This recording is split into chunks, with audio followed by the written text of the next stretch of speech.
नमस्कार दोस्तों, मेरी आज की इस कहानी का नाम है नसीब। अरे बेटा, मैं क्या करूं, मेरे तो नसीब ही खराब है, साथ साथ तेरा भी नसीब खराब निकला। बहू को लेकर क्या क्या सपने देखे थे, सारे सपने ही मिट्टी में मिल गया। मती मारी गई थी मेरी, जो कुछ पैसे के चक्कर में मैं काली कलवटी को अपने घर की बहू बना कर ले आई।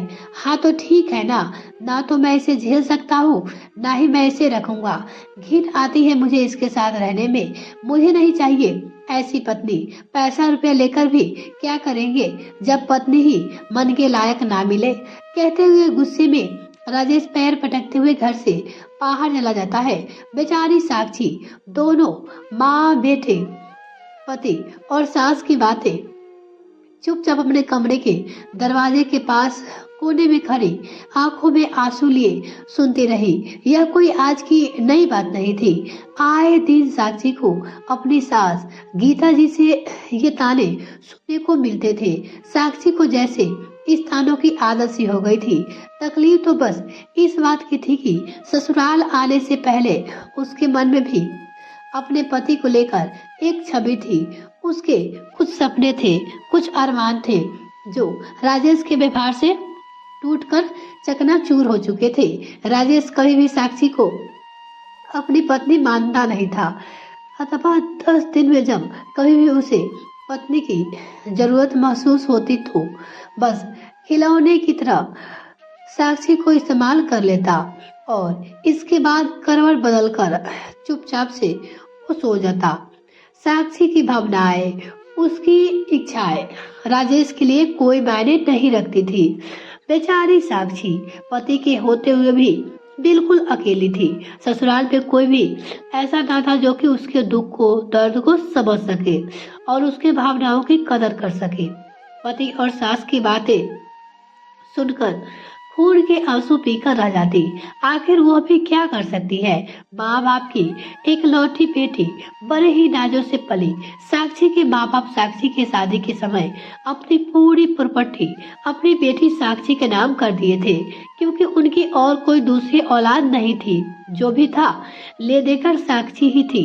राजेश और उसकी माँ गीता जी पैसों के आगे साक्षी को देखा भी नहीं। उस समय तो उन्हें इस बात से कोई भी एतराज नहीं था कि साक्षी का रंग काला है। उन्हें तो बस साक्षी की पूरी दौलत पे नजर थी, साक्षी पे पर नहीं। साक्षी के प्रॉपर्टी, रुपए, पैसे देखकर दोनों ही माँ बेटे की आंखें चौंधिया गई थी। इसलिए साक्षी के रूप रंग पे ज्यादा किसी ने ध्यान नहीं दिया। लेकिन कहते हैं ना, कोई भी चीज की एक हद होती है। जब सारा पैसे रुपये सब कुछ माँ बेटे को ला के उसका हो गया है, तब जाकर उसका ध्यान साक्षी की ओर गया। साक्षी को रंग को लेकर आए दिन उसकी सास गीता जी और राजेश ताने देते रहते थे। राजेश साक्षी के पैसों को खूब लुटाता था, दिन भर घूमता, पार्टियां करता, खुद की नौकरी छोड़ बैठा था, क्योंकि उसे लगा कि अब इतने सारे पैसे आने के बाद उसे नौकरी की जरूरत नहीं है। बैठे बैठे खाने के लिए अच्छा खासा उसे माल जो मिल गया है। इधर गीता जी जब भी कोई नई नवेली बहू को देखने आता तो गीता जी से बहू को लेकर तभी जुबान से कोई न कोई बात जरूर कहकर चला जाता। गीता जी, ऐसी क्या कमी थी आपके बेटे में जो आप बिल्कुल ही बेटे के विपरीत बहू लेकर आई हो। दोनों की जोड़ी में कहीं से तालमेल नहीं बैठता। क्या देखकर बहू लेकर आई हो, बस यही बातें गीता जी को खल जाती और उन्हें बार बार बेइज्जती का सामना करना पड़ता था। औरतों के चले जाने के बाद गीता जी बहू को सुनाते हुए कहती, जब मैं इस घर में नई नई बहू बनकर आई थी, पूरे गांव में हल्ला मच गया था कि कितनी सुंदर है फलाने की बहू, कितनी अच्छी लगती है। दूर दूर तक मेरी सुंदरता के चर्चे हो रहे थे और मेरी ही बहू ऐसी आई कि मैं मुंह फेरे घुमा रही हूँ। आज भी अगर मेरी उम्र की औरतें मेरे साथ खड़ी हो जाए तो मजाल है कि मैं किसी से कम देखूं। पिताजी बार बार साक्षी को नीचा दिखाते हुए साक्षी को ताने दिए जा रही थी। अपनी सुंदरता के आगे उन्हें साक्षी बिल्कुल उनके पाँव की जूती जैसी लगती थी। बेचारी साक्षी आखिर सास को बोलकर भी क्या करेगी। उसे पता था कि कुछ भी बोलने का मतलब है खुद के लिए मुसीबत मोल ले लेना। सारे रुपए पैसे प्रॉपर्टी की मालकिन होते हुए भी वह इस घर की नौकरानी बन के रह गई थी, बिल्कुल अकेली। फिर भी जैसे तैसे वो खुद को संभालती हुई थी। लेकिन धीरे धीरे अब गीता जी और राजेश दोनों की ही हरकतें बढ़ने लगी थी। गीता जी के तारों ने साक्षी का जीना दुश्वार कर रखा था, वही राजेश की उल्टी सीधी हरकतों अब धीरे धीरे साक्षी के लिए मुसीबत बन गई थी। अब वह बात बात पे साक्षी को गालियां देता, डांटता रहता, यहाँ तक कि वह साक्षी का सामना भी नहीं करना चाहता। एक तरह से कह सकते हैं कि वह चाहता ही नहीं था कि साक्षी उसके सामने खड़े रहे, जिसके चलते उसने अपना खुद का कमरा भी अलग कर लिया था।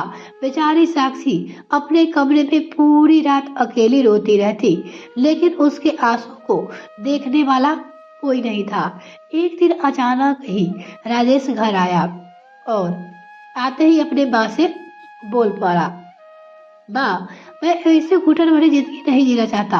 मेरे भी कुछ सपने हैं, कुछ अरमान है। मुझे भी एक जीवन साथी चाहिए, बिल्कुल मेरी तरह, जिसे मैं चार समाज में लेकर बैठ सकूं, चार लोगों से मिलवा सकूं। अरे बेटा, अब क्या बताओ, अब तो तेरे सारे अरमान धरे के धरे रह गए। अब क्या ही कर सकते हैं, जो है वही है। देख लो, अगर होश लायक है तो कितना भी क्रीम पाउडर लगा लो, फिर भी असलियत तो सामने आ ही जाएगी ना। नहीं माँ, मुझे साक्षी के साथ नहीं रहना, मुझे दूसरी शादी करनी है। मैं इसके साथ अपनी पूरी जिंदगी नहीं बिता सकता, इसलिए मुझे इसके से तलाक चाहिए। तलाक? अरे बेटा, कैसी बातें कर रही हो, यह तलाक वलाक ठीक नहीं है। फालतू में क्यों पछड़े पड़ रहे हो। मैं तो कहती हूँ इसे रहने दो। बाहर तुम्हें कोई पसंद आ रही है तो तुम उसे अपने हिसाब से रख लो, घर की बात घर में रहने दो। बाहर तुम्हें कौन देखने जा रहा है कि तुम क्या कर रहे हो। तुम्हारी भी इच्छा पूरी हो जाएगी और घर की इज्जत भी रह जाएगी। वैसे तो तलाक ठीक नहीं है, हाँ, अगर यह खुद से घर छोड़ के चली जाए तो फिर हम समाज में कह भी सकते हैं कि वो खुद ही चली गई। लेकिन जबरदस्ती तलाक लेना यह मुझे सही नहीं लगता। माँ की बातें सुन राजेश सोच में पड़ गया। उसे किसी भी कीमत पे साक्षी से छुटकारा चाहिए था, इसलिए उसने खुद साक्षी को इतना तंग करना शुरू कर दिया कि जिसके साक्षी अपने आप ही घर छोड़कर चली जाए। अब वो बात बात पे साक्षी के ऊपर चिल्लाने लगता, हाथ उठाता, यहाँ तक कि साक्षी को खाना बनाते उठाकर वापस उसके ऊपर फेंक देता। वो साक्षी को इतना तंग करने लगा कि बेचारी अब उसके सामने जाने से भी डरने लगी थी। जब तक राजेश घर में रहता वह डर के मारे उसके सामने नहीं जाती। फिर भी राजेश जानबूझकर किसी न किसी बहाने उसे अपने सामने बुलाकर और किसी गली के कुत्ते की तरह बुरी तरह से फटकार कर लगाता, जानबूझकर खाने में कमियां निकालता। फिर भी साक्षी सब कुछ अपना नसीब मानकर बर्दाश्त करती रही। अब जब राजेश को लगा कि साक्षी खुद से घर छोड़कर जाने वाली नहीं है तो जानबूझकर एक दिन दूसरी शादी करके घर आ गया। साक्षी ने जैसे ही राजेश को दरवाजे पे अपनी नई नवेली दुल्हन के साथ खड़ा देखा, वो वहीं बेहोश होकर वहीं पे गिर गई। इतना बड़ा सदमा आखिर कौन औरत कैसे बर्दाश्त कर सकती है। अब तक राजेश जो भी था, जैसा भी था, उसका पति था। वो उसके हर अत्याचारों को सहन करती रही, यह सोचकर कि एक न एक दिन शायद उसे राजेश समझेगा। लेकिन यहाँ तो राजेश दूसरी शादी करके आ गया है। अब तो साक्षी की जिंदगी पूरी तरह से बर्बाद हो चुकी थी और उसका कोई भी सहारा नहीं था। एक बार उसके मन पे आया भी कि घर छोड़कर सब कुछ छोड़कर वो चली जाए, लेकिन फिर दूसरे पल यह भी ख्याल आया कि अब आखिर जाएगी भी तो कहाँ जाएगी। माँ बाप नहीं रहे, मायका गायब हो गया, मायके के नाम पे बस उसकी प्रॉपर्टी है जो उसी के नाम पे है, जिसे राजेश अपने हिसाब से इस्तेमाल करता है, क्योंकि प्रॉपर्टी तो सारी साक्षी के नाम से ही थी, लेकिन नाम मात्र की साक्षी उसमें से कभी अपने लिए 1 रुपये भी खर्च नहीं करती। सारे पैसे को इकलौता खर्च करने वाले बस साक्षी का पति राजेश ही था, जो दिन रात साक्षी के पैसे पे को पानी की तरह उड़ाता रहता। साक्षी बेचारी बनी और सहाय से लगातार राजेश को देखती जा रही थी, जैसे पूछ रही हो, यह तुमने क्या किया? एक बार भी तुम्हें मेरा ख्याल नहीं आया जो तुम दूसरी शादी करके आ गए? लेकिन राजेश को तो जैसे नई नवेली सुंदर पत्ती का नशा चढ़ा था, इसलिए वो साक्षी को पूरी तरह से अनदेखा करते हुए अपनी माँ से बोली, माँ, मैंने जो किया बहुत ही सोच समझ कर दिया है। इससे मुझे किसी से भी बहस करने की जरूरत नहीं है। और हाँ, 1-2 दिन के अंदर ही हम हनीमून के लिए जाएंगे। कहते हुए राजेश चला जाता है। साक्षी वहाँ अकेली ही बैठी रह जाती है। आज पानी सर से ऊपर हो गया था। बर्दाश्त करने की भी एक हद होती है। अब तक तो वह राजेश की सारी हरकतों को यह समझकर साथ थे कि आज नहीं तो कल उनका रिश्ता सही हो जाएगा, लेकिन अब तो कुछ बचा ही नहीं जो भी बचाया जा सके।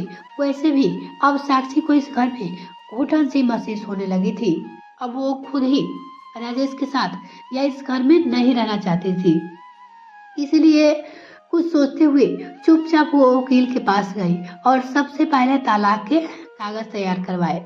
वकील के साथ ही घर आई। इधर राजेश अपने हनीमून की तैयारी कर रहा था और जैसे ही वकील को देखा, दोनों ही माँ बेटे हैरानी से साक्षी को देखने लगते हैं। गीता जी ने कहा, यह वकील किस लिए? किसने बुलाया है इन्हें? मैंने बुलाया है वकील को। तुमने? लेकिन क्यों? क्योंकि मुझे राजेश से तलाक चाहिए। इस घुटन भरी जिंदगी से आजादी चाहिए। वैसे भी मैं इस घर में अकेली ही थी, पति के होते हुए भी विधवा की तरह रहती थी, तो बेहतर है कि अकेली होकर मैं अपनी जिंदगी जी लूं। इसलिए मैं राजेश से तलाक ले रही हूँ और साथ ही साथ मैं अपनी पूरी प्रॉपर्टी लेकर जा रही हूँ। प्रॉपर्टी का नाम सुनते ही माँ बेटे दोनों के ही सांप सूंघ गया। अरे ऐसे कैसे? तुम सब कुछ लेकर चली जाओगी? इससे हमारा भी तो कुछ बनता है। बड़े ही बेशरम तरह के बोला। गीता जी, तो बनता है ना जेल की हवा। धोखाधड़ी के केस में जेल की हवा बनती है। तुम दोनों माँ बेटे को। कहते हुए वो राजेश की ओर देखी और बोली, राजेश, मेरा एटीएम, क्रेडिट कार्ड और जितने भी सारे पेपर है अभी के भी सारे चुपचाप मेरे हवाले कर दो, वरना पुलिस आने में देर नहीं लगेगी और तुम दोनों ही माँ बेटे को जेल में जाने से कोई भी नहीं रोक सकता। यह तुम भी अच्छी तरह से जानते हो और मैं नहीं चाहती कि तुम दोनों माँ बेटे को अभी के अभी जेल भेज सकती हो, लेकिन उससे क्या होगा? तुम दोनों वहाँ मुफ्त में बैठे बिठाए खाना मिलेगा। इसलिए मैंने सोचा जेल भेजने से अच्छा है कि तुम दोनों को अपनी आंखों के सामने ही देखा जाए, कैसे तुम अपनी खूबसूरत बीवी के साथ चार समाज में इज्जत के साथ बैठते उठते हो और कैसे तुम्हारी माँ अपनी खूबसूरती के बल पे यह घर चलाती है। राजेश पहली बार साक्षी का ऐसा रूप देखकर डर गया था।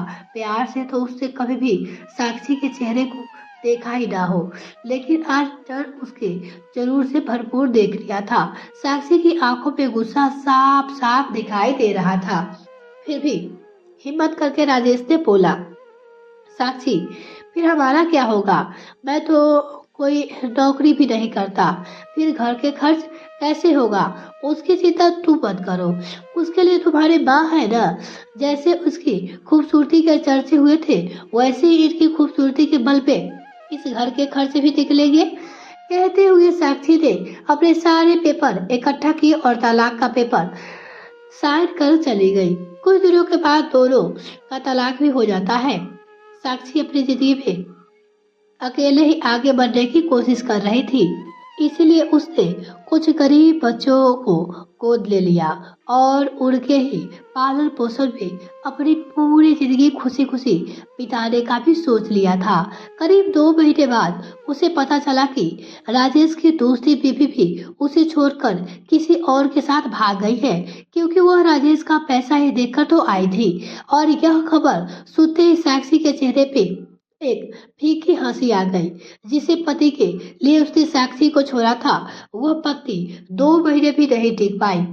उसे साक्षी की हाय कहे या फिर किस्मत का खेल, अच्छी खासी जिंदगी होने के बावजूद भी खूबसूरती के चक्कर में माँ बेटी ने वसा बसाया घर उजाड़ दिया।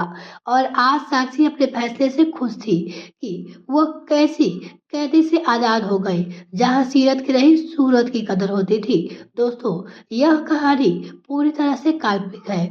उम्मीद है कि ये कहानी आपको पसंद आई होगी, और अगर आपको ये कहानी पसंद आए तो कहानी को लाइक और चैनल को सब्सक्राइब जरूर करें। और साथ में आप अपनी राय कमेंट सेक्शन में लिखकर बता सकते हैं कि यह कहानी कैसी लगी और आपको क्या लगता है, साक्षी को तलाक देनी चाहिए थी या नहीं। आप अपनी राय कमेंट में लिखकर जरूर बताइएगा। इस वीडियो को देखने के लिए बहुत बहुत धन्यवाद।